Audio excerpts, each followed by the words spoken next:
Here we're putting up our, call it drip edge extension, I guess. So we have our normal drip edge here, and you can see the water should come down. But then what happens is it pulls onto here, and then it pulls onto the wood, and you can see the damage it causes. So the concept is we put these on.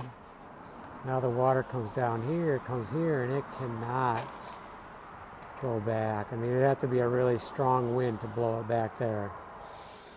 And what we're doing is we're sliding them up underneath, which usually that's kind of the toughest part. You have to kind of pull this out, I have 1.25 inches here, work it up underneath. And what I'm doing is I'm leaving about a 2-inch overhang here, and I put a little 45 on them, like I said.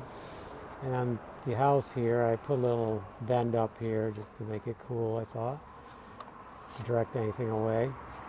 And I put the first screw in. So these are the roofing metal screws, really nice. Turns out 1 inch is enough to get it. See, we saw some water coming down underneath there. So I'm going to go ahead and put some more on, put some more screws in. I usually use about 2 screws for every 2 feet. And I probably should have just moved this one over a little bit and got both of them at the same time. I wasn't thinking there. But I'll still put one in here, wait till the next one, put one in there, and that'll catch 2 of them.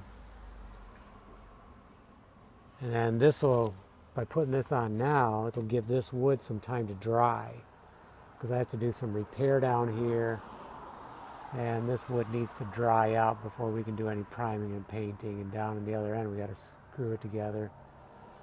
So it's a good time to put this on now, get the wood drying, and no more water going onto it.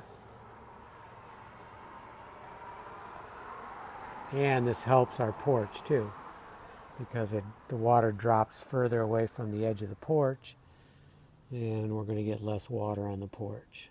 So that's all good. Helps the deck too, and the post.